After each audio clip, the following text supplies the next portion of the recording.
귀한 말씀으로 찾아와 주셨으니 저의 마음과 생각을 정리해 주시고 또 주께로 향하며 우리의 생각이 정리될 수 있도록 도와주옵소서. 특히 오늘 이 예언과 방언의 은사에 대해서 우리가 돌아보려고 하는데 혹시 저들의 마음속에 혼란스러운 부분이 있었다면 이번 이 설교를 통해 잘 정리되도록 도와주시고 하나님의 말씀이 우리에게 주시는 그 음성을 잘 듣고 우리의 생각과 또 우리의 여러 사역을 그 말씀에 맞추어 갈 수 있도록 저희를 도와주옵소서. 예수 그리스도의 이름으로 간절히 기도합니다. 아멘. 설교를 시작하기 전에 질문 한 가지를 조금 답을 해드려야 될 것 같습니다. 12장 13절 말씀에 관련된 질문인데요. 우리가 유다인이나 헬라인이나 종이나 자유인이나 다 한 성령으로 세례를 받아 한 몸이 되었고 하는 이 부분에 관련해서 한 성령으로 세례를 받았다 하는 이것이 무엇을 말하는 것인가, 또 이것이 일반적으로 사람들이 이야기하는 그 성령 세례를 말하는 것인가, 여기에 관련된 그 질문이 있었습니다. 우리가 이제 이 세례라는 것을 이런 의미로 잘 사용하지 않습니다만, 기본적으로 성경에서 이제 세례라는 그 단어를 사용을 했을 때 이렇게 물로 머리에다가 이렇게 하는 그 행위 말고 그 세례라는 단어 자체가 가지고 있는 어떤 그 의미는 내 자신을 누구에게 맡긴다는 의미입니다. 그래서 여기 이제 제가 예를 한 가지 보여드리도록 할게요. 여러분 그 성경 가지고 계시니까 저와 함께 이 고린도전서 10장의 말씀을 잠깐 좀 봐주시겠습니까? 고린도서 10장 말씀해 보시면 10장 1절에 이제 이렇게 바울 사도가 얘기합니다. 형제들아, 나는 너희가 알지 못하기를 원치 아니하노니 우리 조상이 다 구름 아래 있고 바다 가운데로 지나며 모세에게 속하여 다 구름과 바다에서 세례를 받고 이렇게 되어 있습니다. 여기 이제 그 원문에 의하면 어떻게 이 표현이 되어 있느냐 하면 우리가 다 모세에게로 세례를 받았다 이렇게 되어 있는 것입니다. 굉장히 독특한 표현이죠, 그렇죠? 그 모세에게 세례를 받았다 하는 그 말이 뭘 말하는 것이냐 하면 이스라엘 백성들이 어떤 그 홍해를 지나가는 그 과정을 통하여 자기 자신을 온전히 이 모세의 어떤 그 리더십 아래 맡겼다는 것입니다. 그러니까 하나님께서 모세를 이스라엘 백성들을 인도하는 영도자로 보내셨기 때문에 하나님의 백성으로서 자기 자신이 그 모세에게 온전히 의지하고 모세의 인도를 받는 그 자리로 나아가는 것이 굉장히 중요했다는 것입니다. 그래서 여기 이제 그 10장 2절 말씀에 보면 모세에게 속하여 이제 이렇게 개역개정 성경이 번역을 해 놓았는데 바로 그런 의미입니다. 모세에게로 세례를 받았다. 또 하나 그 표현을 살펴보도록 하죠. 이 고린도서 1장으로 와 보십시오. 1장에 와 보시면 바울 사도가 내가 이제 아무에게도 세례를 베풀지 않았다 이렇게 이야기하는 부분을 아마 여러분 기억나실 것입니다. 12절 1장 12절에 보십시오. 내가 이것을 말하거니와 너희가 각각 이르되 나는 바울에게, 나는 아볼로에게, 나는 게바에게, 나는 그리스도에게 속한 자라 한다 하거늘 이렇게 되어 있습니다. 그렇죠? 그러니까 이 고린도 교회 안에 지금 무슨 문제가 있었느냐 하면 이 파로 나눠져 가지고 나는 누구에게 속한 사람이다. 나를 그 인도하는 어떤 그 지도자의 역할은 여기 이야기하는 대로 이 아볼로다, 또 게바다, 바울이다 이렇게 이제 이 서로 막 그 아규먼트가 일어났다는 것입니다. 그러면서 13절에 보십시오. 그리스도께서 어찌 나누었느냐? 바울이 너희를 위하여 십자가에 못 박히셨으며 바울의 이름으로 너희가 세례를 받았느냐? 이렇게 되어 있습니다. 그러니까 이 세례를 어떤 그 베푸는 그 과정을 통하여 내가 바울에게 속한 자가 되겠다. 즉 바울이 나를 대표하는 어떤 기본적인 그 선생의 역할을 하는 그것을 내가 인정하겠다 하는 것을 이야기하는 것입니다. 그래서 바로 그런 이유 때문에 14절에 보시면 내가 그리스보와 가이오 외에는 너희 중에 아무에게도 세례를 베풀지 아니하였다 이렇게 얘기하는 것입니다. 왜 사도 바울이 이 고린도 교회에서 유난히 세례 베푸는 일을 그만두었겠습니까? 이 세례를 통해서 어떤 내가 이전에 이런 상황에 살다가 여기서 벗어나서 새로운 어떤 그 지도자 아래 들어가겠다 하는 어떤 그 결연한 의지를 표현하는 그런 것인데 이것을 잘못 활용하여 자기에게 세례를 베푼 그 사람에게 마치 자기가 속해 있는 것처럼 이렇게 이야기하니까 이것이 옳지 않다 해서 사도 바울이 이런 그 극단적인 결정을 내렸던 것입니다. 기본적으로 여러분과 저는요, 우리가 이제 세례를 받을 때 예수 그리스도에게로 세례를 받는 것입니다. 그렇죠? We are baptized into Christ. 그렇지 않습니까? 그러니까 내가 예전에는 내 멋대로 내 마음대로 살고 있었지만 내가 이 거듭나서 하나님의 백성으로 예수 그리스도를 주로 고백하는, 그래서 주께서 나의 머리가 되신다는 것을 어떤 이 세례 과정을 통하여 표현하는 것입니다. 그래서 이 성령 세례라는 걸 이제 우리가 이렇게 이야기하게 되는데요. 이 고린도전서 이 12장 13절에서 말하는 이 성령으로 세례를 받았다 하는 이것이 성령의 다스림 가운데로 들어간다는, 그리고 그 후에 이야기하는 것처럼 우리가 다 성령을 다 마셨다는지 이렇게 이야기하는데, 결국 예수 그리스도를 주로 고백하였을 때 우리가 풍성하게 성령의 그 체험을 하게 되는, 그래서 제가 이제 설교 시간에도 말씀드리겠습니다만, 이 성도라면 성령을 보편적으로 경험하는 이 사실에 대하여 지금 바울 사도가 이야기하기 위해서 이 12장 13절에서 이런 표현을 쓰고 있다는 것을 다시 한번 말씀드립니다. 혹시 아직도 뭐 잘 이렇게 정리가 안 되셨으면 끝나고 나서 점심시간에 저를 개인적으로 찾아와 주셔도 되겠습니다. 자, 그러면 이제 본문 말씀을 우리 살펴보면서 오늘 이 14장의 말씀을 생각해 보도록 하겠습니다.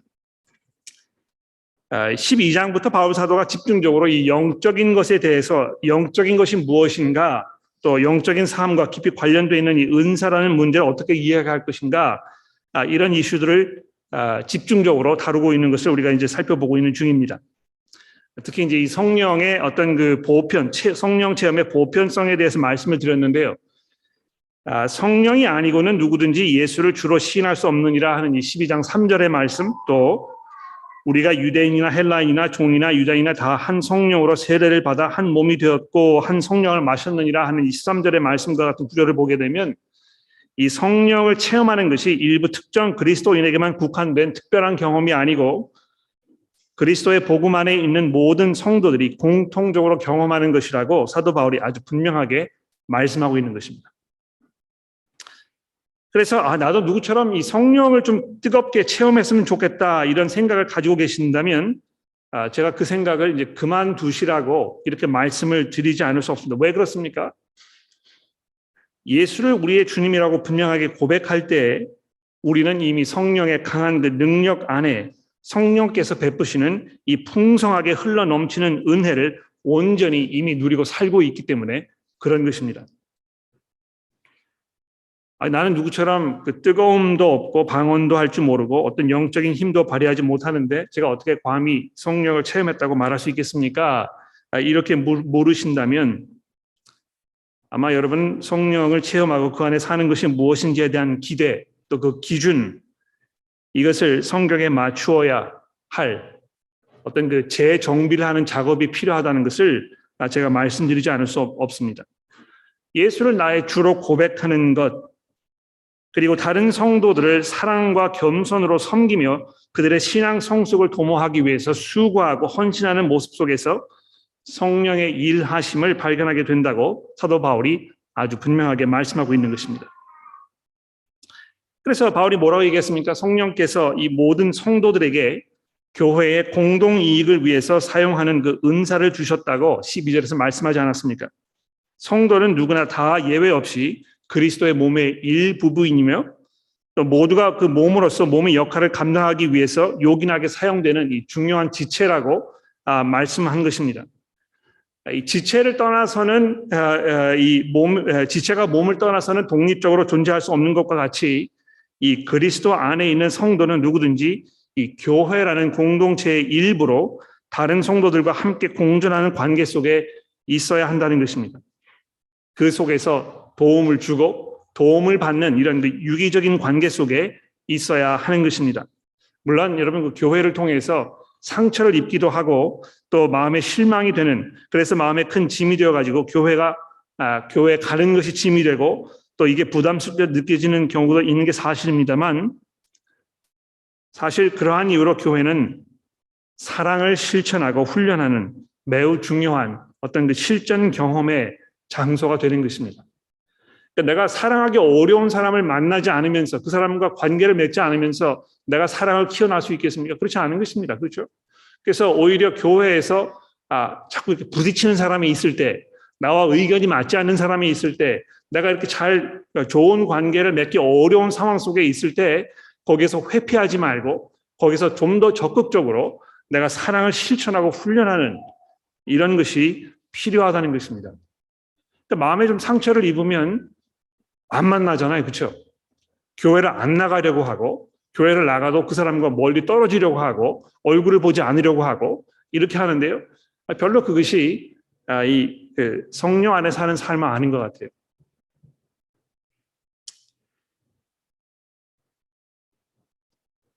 지난주 본문 말씀에서 사도 바울은 이 은사들 중에 보다 큰 은사들이 있지만 그보다 더 중요한 것은 그 은사들을 사랑으로 사용하는 것이라고 우리에게 가르쳐 주었습니다. 은사들이 사랑이 없이 사용되었을 때 또는 사랑 이외에 다른 목적으로 사용되었을 때 교회의 공동 이익을 가져다 주기보다는 시기와 경쟁 또 원망과 분열을 가져다 주는 경우를 우리는 수도 없이 경험해 보았습니다. 사랑이 원동력이 되어서 사용되는 은사는 나 이외에 다른 사람을 세워주고 또 그들을 섬기는 데 사용되지만 그렇지 않을 경우 은사는 자기 자신의 유익, 또 자기 자신의 신앙 성장과 만족, 자기 자신의 성취감, 행복 이런 것들을 추구하는 데 사용되기 때문에 그럴 경우에 아까도 말씀드렸듯이 교회 안에 분명히 질투와 경쟁, 원망과 분열이 일어날 수밖에 없게 되어 있는 것입니다. 그래서 오늘 이 본문 14장의 첫 마디에서 바울 사도가 뭐라고 말씀하고 있습니까? 사랑을 추구하며 신령한 것을 사모하되 특별히 예언을 하려고 하라 이렇게 되어 있습니다. 여기 특별히 예언을 하려고 하라 하는 이 말씀은 방언보다는 예언을 하라, 예언이 훨씬 낫다는 의미를 담고 있다는 것을 여러분 주목할 필요가 있습니다. 제가 특별히 설명을 하지 않아도 이제 본문을 쭉 읽어 나가다 보면 이 본문 자체가 이것을 우리에게 분명하게 말씀하여 줄 것입니다만 이것이 우리 한국 교회 성도들에게 던져주는 이 메시지의 그 무게, 그 중요성 이것은 우리가 심각하게 짚고 넘어가지 않을 수 없다고 생각합니다. 여러분 사실 한국 교회에서 많은 성도들이 교회의 가르침을 통하여 방언에 대해서 매우 집착하는 이런 것을 우리가 보게 됩니다. 방언의 은사를 가지고 있는 것이야말로 성령 체험에 대한 확실한 증거로 이렇게 받아들여지는 것입니다.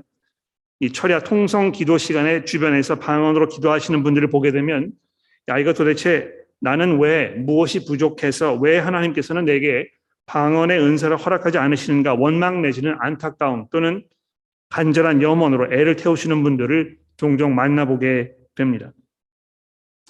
이 방언을 하느냐 못하느냐에 따라서 이 교회 안에서 일종의 영적 계급이 매겨지기도 하는 또 방언을 하는 분들은 어떤 약간의 그 영적 우월감을 또 방언을 하지 못하시는 분들은 영적 자괴감을 안고 사는 분도 있는 것을 제가 목격해 보았습니다. 방언이 무조건적으로 이 성령 체험에 대한 확실한 증거로 이렇게 받아들여지고 있습니다만 방언보다는 예언을 하라고 하라는 이 1절의 말씀과 그 후에 이어지는 이 바울 사도의 설명을 우리가 주의 깊게 살펴보면서 우리 기존의 생각들 중에 바꿔야 할 부분이 어딘가, 어디를 잘 분별해야 될 것인가 이것을 정리하는 것이 오늘 설교의 굉장히 중요한 목표가 되겠습니다. 자, 그러면 우리가 처음으로 뭘 해야 되겠습니까? 여기 등장하는 이 예언의 은사가 무엇인지에 대해서 잠시 돌아보지 않을 수 없겠죠, 그렇죠? 도대체 이 예언이라는 것이 뭘 말하는 것이기 때문에 방언보다 예언을 하라고 하는 것인가? 방언에 대해서 이제 우리가 매우 익숙하게 느껴집니다. 사실 많은 분들이 이제 방언하는 거 목격하기도 했고 우리 가운데도 방언하시는 분들이 계신다는 거 제가 알고 있는데요. 한글 알고 있습니다만 이 예언이라는 은사는 도대체 무엇인가? 이거에 대해서는 교회에서 그렇게 많이 얘기하지 아니하고 우리가 그냥 어렴풋이나마 이렇게 짐작한다고 생각이 됩니다. 한글 성경에 보시면 이제 예언이라는 단어와 이 선지자라는 단어가 동시에 등장을 하는데요. 예언이라는 말 보십시오. 이 앞설 예자에다가 말씀 원자를 써서 미리 알고 말한다는 그런 미리 얘기한다는 그런 의미이고 선지자라 했을 때도 역시 이 앞설 선자에다가 알지자를 써서 미리 알고 얘기한다. 그런 의미이기 때문에 이 예언 또는 선지자라는 이 두 단어가 서로 앞으로 다가올 일을 미리 알고 말한다는 그런 의미를 가지고 있습니다. 그런데 물론 성경에서 선지자들이 앞으로 일어날 일들을 하나님께로부터 미리 계시받아가지고 백성들에게 이야기하는 그런 역할을 하기는 했습니다만 예언 또는 선지자의 기본적인 역할은 무엇입니까? 이 하나님의 뜻과 생각을 사람들에게 설명하는 것이 그들의 역할이었던 것입니다.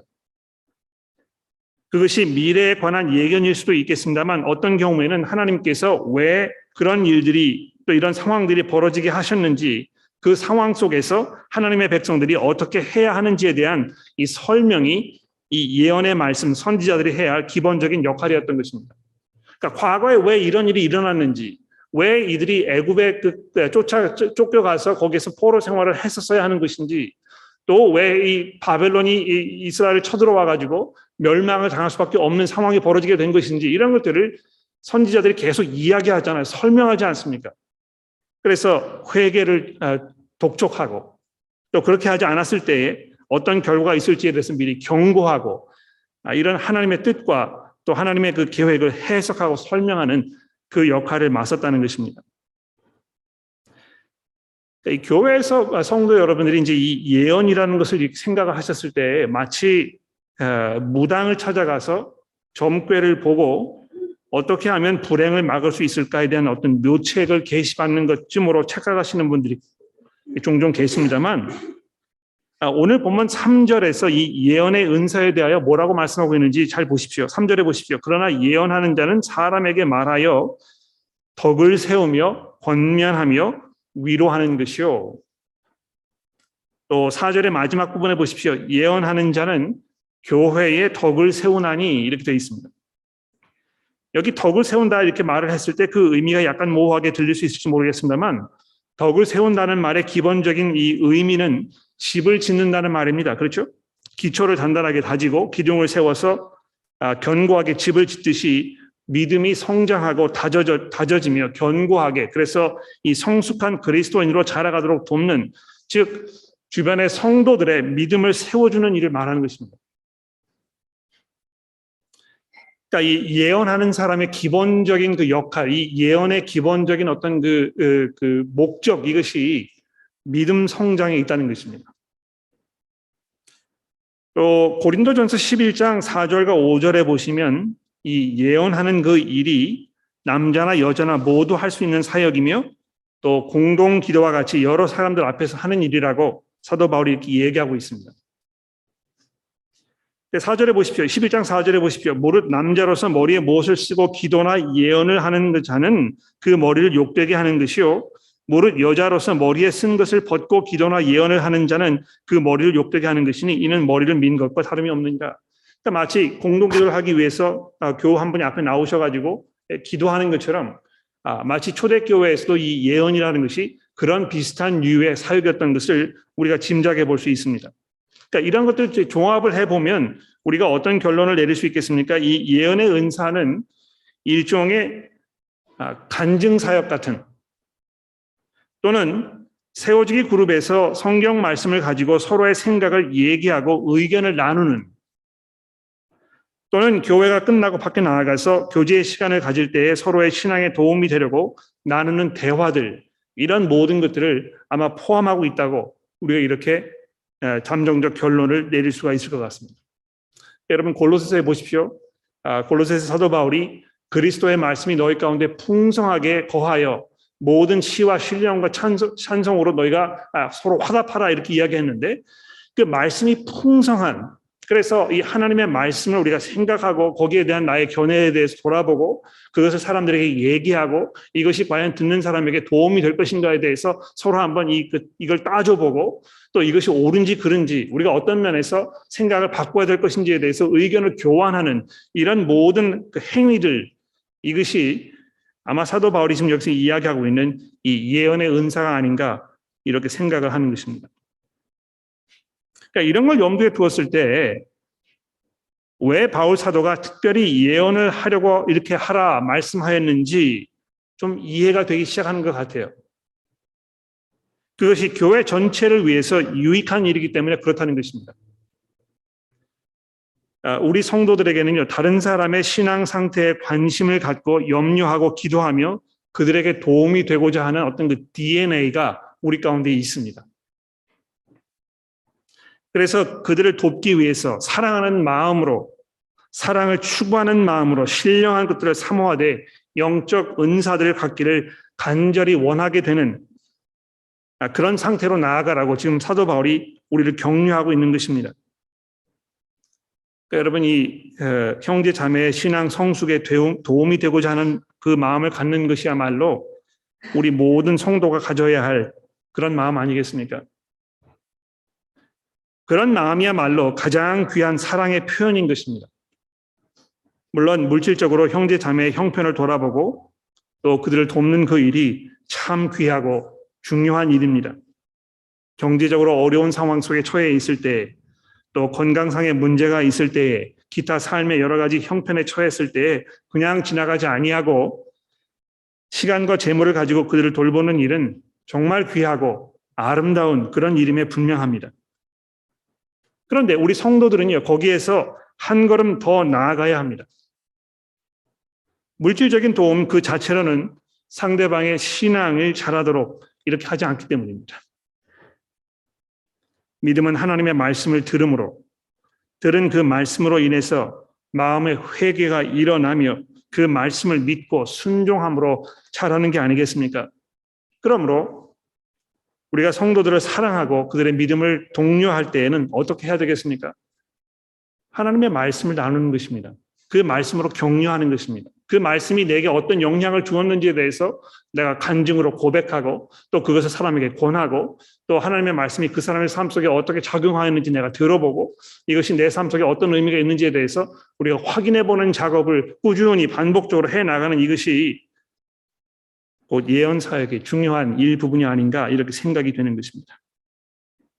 그래서 바울 사도가 이 모든 성도들에게 다른 이들의 신앙을 도모하는 그 일을 사모하라고 독려하고 있는 것입니다.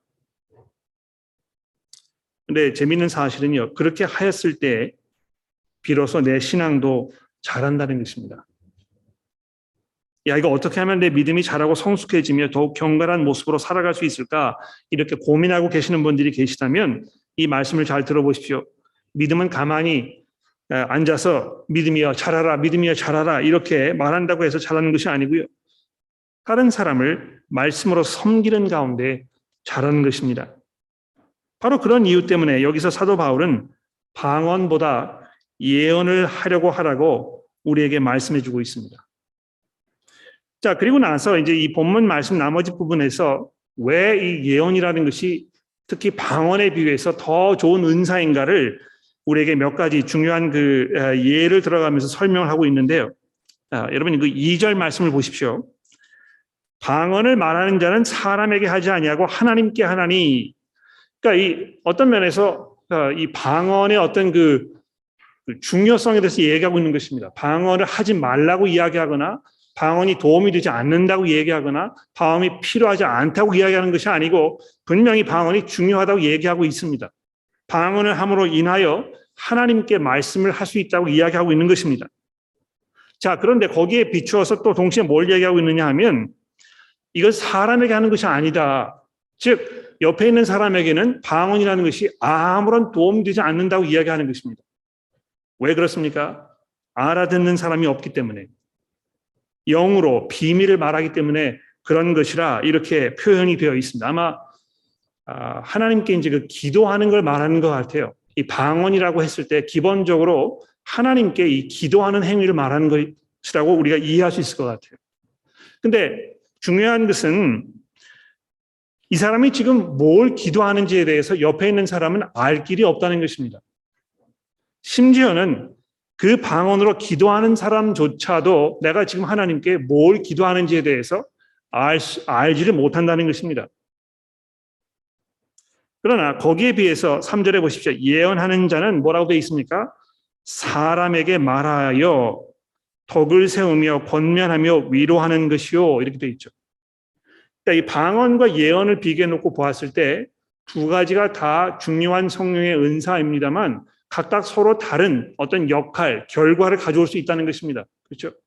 방언이라는 것은 방언하는 사람에게만 도움된다는 것이고 예언을 했을 때는 그 주변에 있는 다른 사람들에게 도움이 되고 그들의 신앙의 성장이 도움이 된다는 이 중요한 사실을 바울이 말하고 있습니다. 그래서 4절에 보시면 방언을 말하는 자는 자기의 덕을 세우고 예언하는 자는 교회의 덕을 세우나니. 바로 이것이 사랑의 원칙이라는 것입니다. 그렇죠?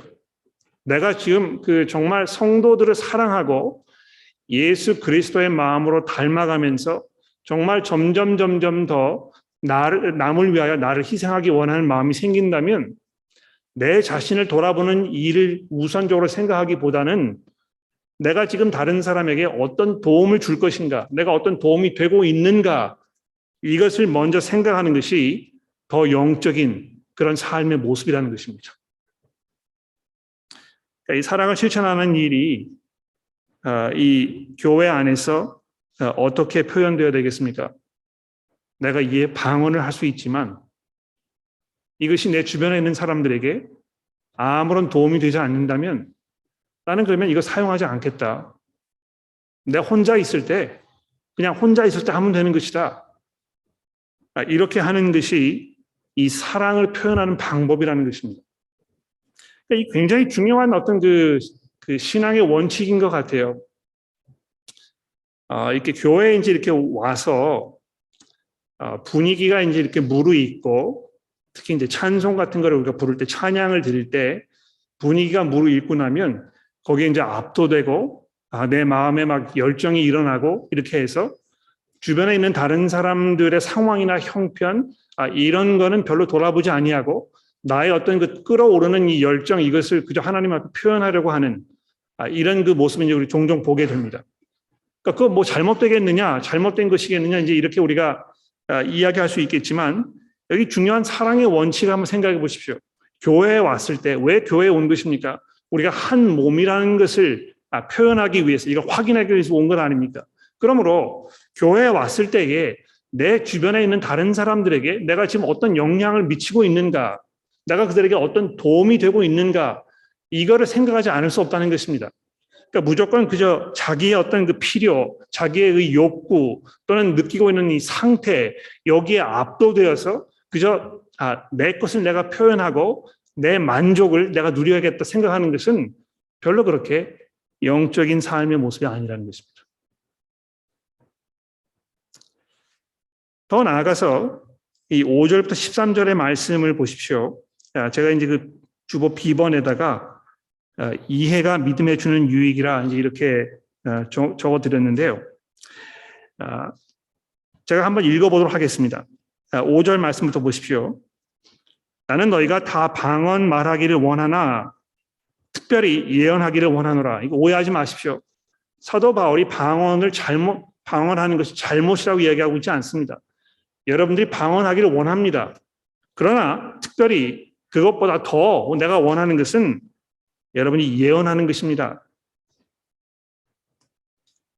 만일 방언을 말하는 자가 통역하여 교회의 덕을 세우지 아니하면 예언하는 자만 못하니라 이렇게 되어 있습니다.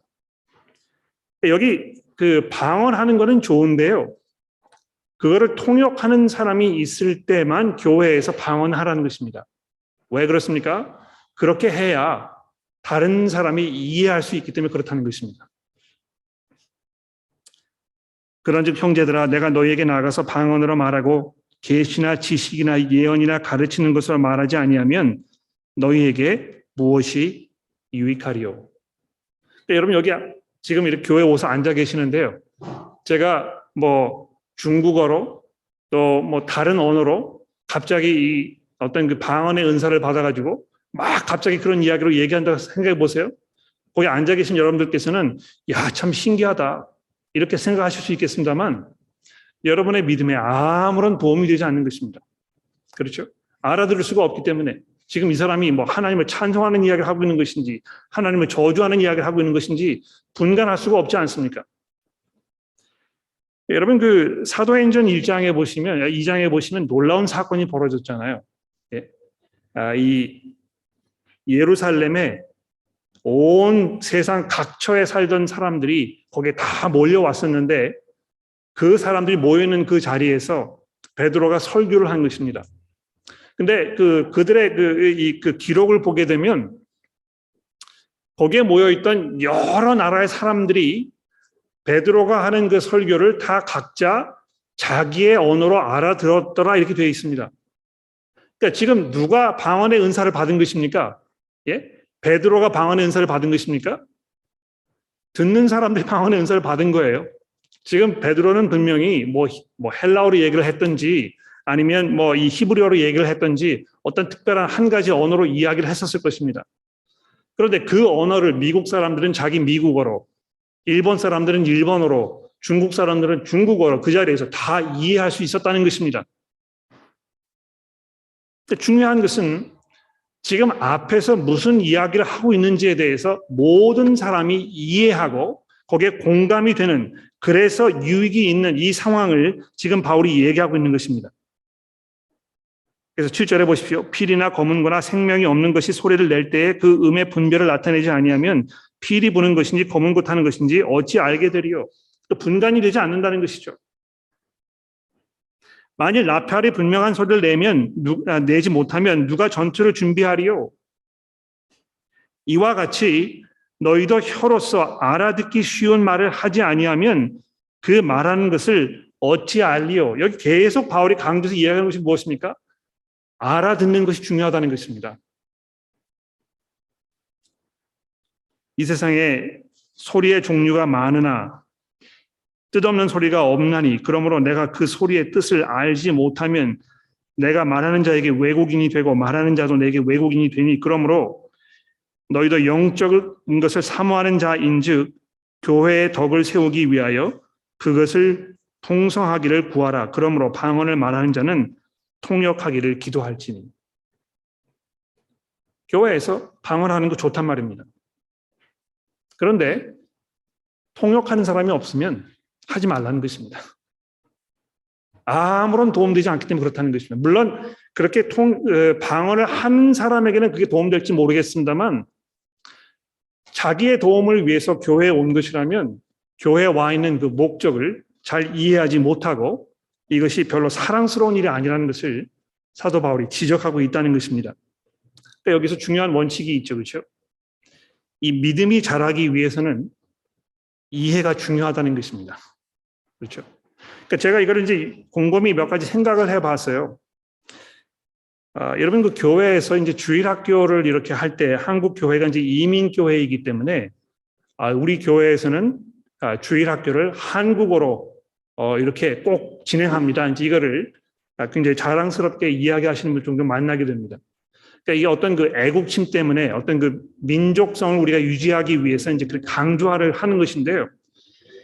사실 따지고 보면 어린 아이들의 그 중요한 언어, 자기 생각을 표현하고 이야기할 수 있는 그 언어가 영어라면 교회에 왔을 때 잘 알아듣기 쉬운 언어로 성경을 가르치고 또 그 사역을 하는 것이 맞습니다. 왜 그렇습니까? 믿음이라는 것은 듣고 이해하여 거기를 통해서 믿음이 자라는 것이기 때문에 그렇다는 것입니다. 이거는 뭐 그 주일학교의 문제뿐만이 아니고요. 설교를 하는 것도 마찬가지라고 생각해요. 이건 이제 그 설교하는 사람들에게 굉장히 중요한 그런 의미를 가지고 있는 것인데 아무리 준비를 잘해서 뭐 그 유창한 말로 이야기를 해도 앉아 계시는 교우 여러분들이 잘 이해하지 못하게 되고 이게 전달이 잘 되지 아니하고 이렇게 되면 그 무슨 소용이 있겠느냐는 것입니다. 그렇죠? 이 성경을 번역하는 일도 중요한 건 마찬가지인 것 같아요. 우리가 어떤 그 번역본을 쓸 것인가 이게 이제 항상 우리에게 큰 어떤 그 문제가 되고는 하는데 영어 경우에는 뭐 이 그 독자 계층이 굉장히 두텁기 때문에 여러 종류의 번역본이 이렇게 마련되어 있고 지금도 이 새로이 번역을 하려는 그런 시도들이 계속 이어지고 있습니다. 그런데 안타깝게도 유독 한국 교회에서는 어떤 그 전통을 굉장히 중요하게 생각하잖아요. 그렇죠? 뭘 바꾸려기보다는 그저 우리가 익숙해 있는 이것을 유지하는 일이 우선적이다. 이것이 우선적으로 중요한 일이다. 이렇게 생각합니다. 그러나 이 성경은 어떤 그 전통을 위해 있는 것이 아니고 이것을 읽고 이것을 이해하여 하나님께서 원하시는 것이 무엇인지를 분명하게 소화하는 이 작업을 위해 있는 것이기 때문에 우리가 이것을 게을리하지 말고 정말 본문 말씀이 무엇을 이야기하려고 하는 것인가에 대해서 우리가 충분히 생각해보고 또 더 좋은 어떤 그 번역이 있는지에 대해서 생각해보고 이런 작업이 분명히 우리 가운데 필요하다는 것입니다. 세 번째로 14절 말씀부터 보시면 여기 이제 그 사도 바울이 나의 영, 나의 마음 이런 그 두 가지 표현을 사용하면서 서로 이제 비교하고 있습니다. 들어보십시오.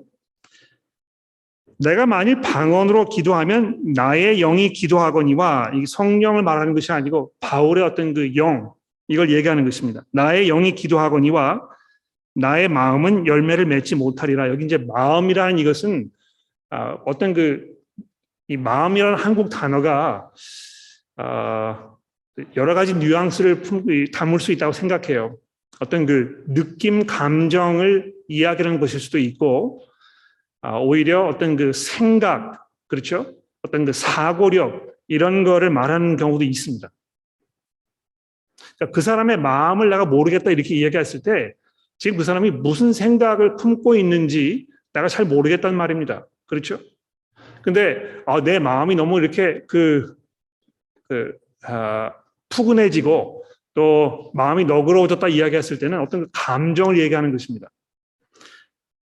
근데 여기 바울 사도가 지금 사용하는 이 마음이라는 이 표현은 사람의 어떤 그 지적 능력을 말하는 것입니다.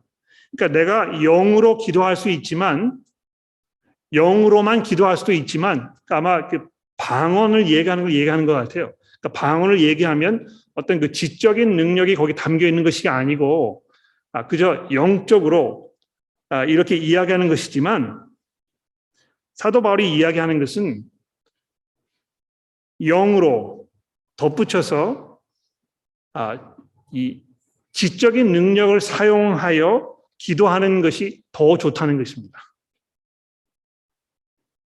그러면 내가 어떻게 해야 될까? 15절입니다. 내가 영으로 기도하고 또 마음으로 기도하며 내가 영으로 찬송하지만 또 마음으로 찬송하리라.